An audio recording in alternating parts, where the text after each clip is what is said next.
Et cet invité café, c'est Robert Macaire, le premier adjoint au maire de Faa. Robert Macaire, bonjour. Yorana.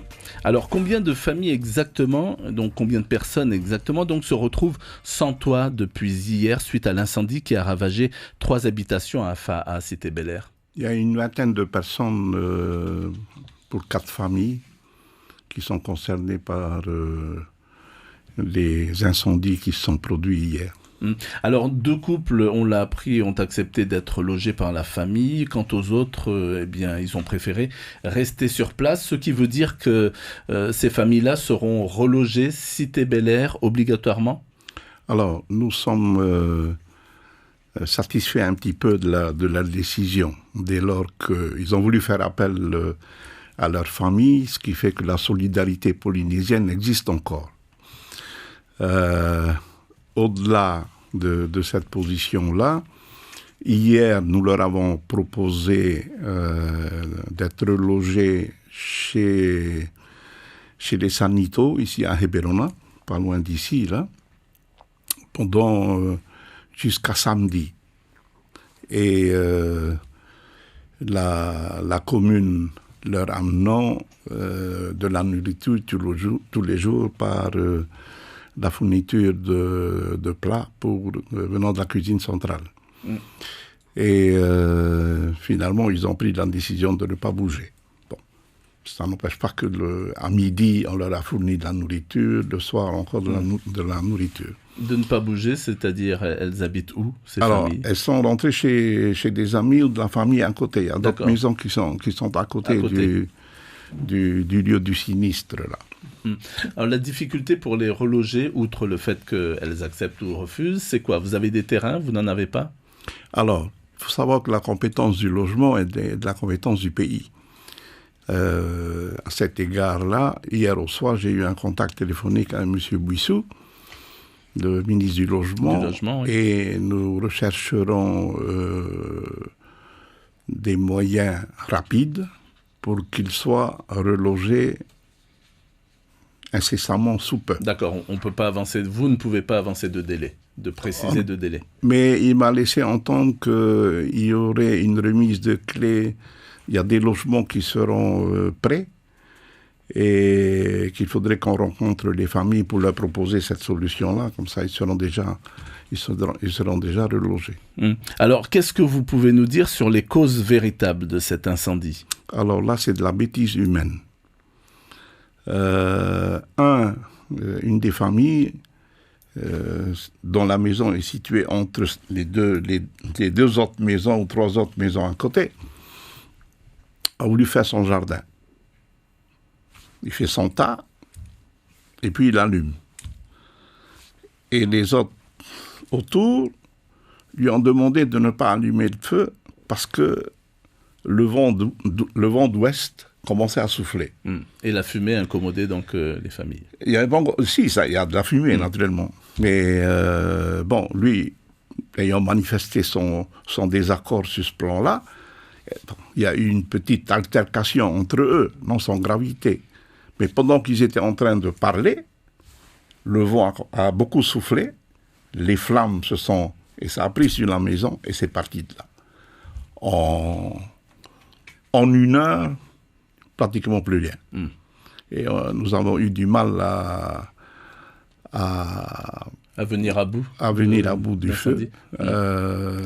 Puisque le feu a été déclaré aux environs de 10 heures et nous avons terminé vers midi.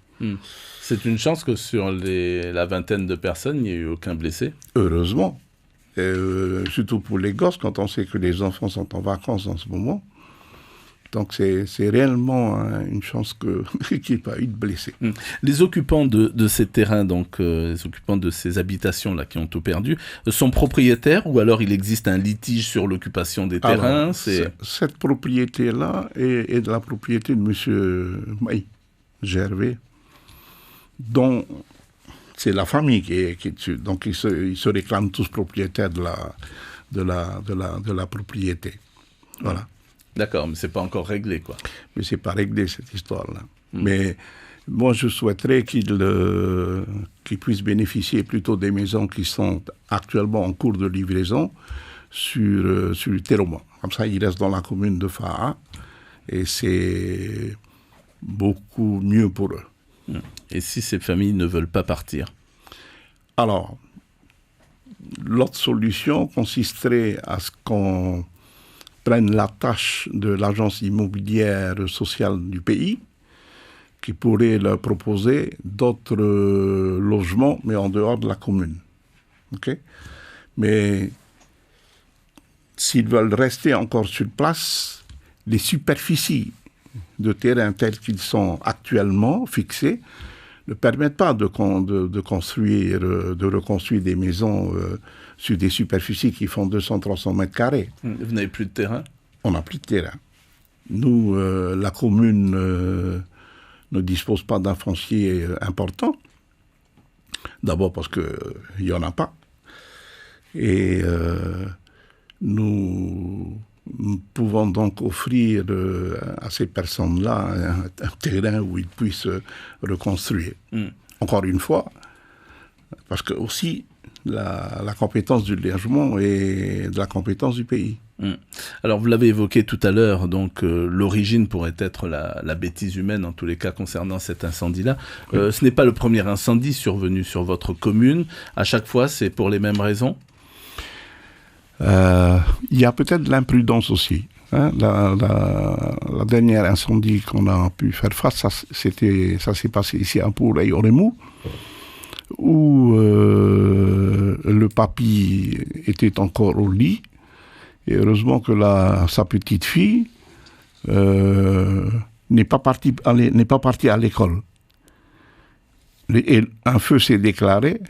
On ne sait pas quelle est l'origine du feu. Et la petite a été obligée de tirer le papa qui était un petit peu... qui avait des difficultés à marcher. Elle a pu sortir, mais le feu était parti. Et comme c'est beaucoup de plastique, tout ça, la maison a été entièrement détruite en même pas une heure. Il nous reste encore un peu de temps. Robert Maker, comment se porte Fa'a? Pas mal de chantiers sont en cours en ce moment. Le futur marché, par exemple, il prend forme? Oui, nous avons déjà lancé l'opération de la serre, qui est actuellement montée, pratiquement. Je crois que ça sera une première au niveau du pays. C'est-à-dire que nous avons réalisé la serre sur une superficie de 500 mètres carrés à peu près, mais avec l'utilisation entière du local en question. Il se situe où exactement? À côté de l'Hyper-U. De l'Hyper-U. Là, à Piafou, là. Okay. Ça rentre un petit peu dans le cadre du CRSD, là, que l'État a mis en place en nous restituant la superficie du terrain qui touche notre terrain, le terrain communal, séparé par la rivière Piafou. Et de ce côté-là, on nous a restitué 7000 mètres carrés, pour lesquels nous sommes propriétaires, et pour lesquels il y a des crédits qui sont accordés par l'État. Voilà. D'accord. Donc, on a un projet dessus, oui. Et nous allons engager de manière à ce que cette superficie de terrain-là soit utilisée à bon escient. À bon escient. Alors, en parlant de crédit, justement, vous avez obtenu de l'État et du pays 180 millions pour traiter l'environnement globalement. Oui. Ça va vous permettre de faire quoi exactement? Alors, ces crédits-là nous ont été accordés pour les déchets.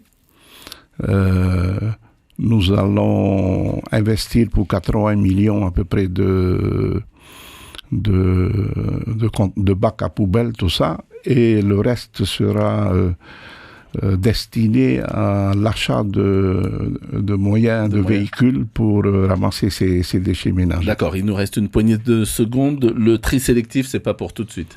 Alors, nous y pensons sérieusement, et je pense qu'au cours de la prochaine mandature, nous engagerons les moyens et les actions qu'il faut pour que notre commune soit toujours propre. Merci beaucoup Robert Maker d'avoir accepté notre invitation. Je rappelle que vous êtes le premier adjoint au maire de Fa'a. Juste une petite précision, Oscar Temaru va se représenter? Je peux vous annoncer que oui, puisque moi-même je me présente. Vous vous présentez? Vous êtes candidat aussi? Non, nous sommes à la mairie depuis 1983. Merci beaucoup. C'était l'invité café du lundi au vendredi. Retrouvez ce programme en replay sur notre site internet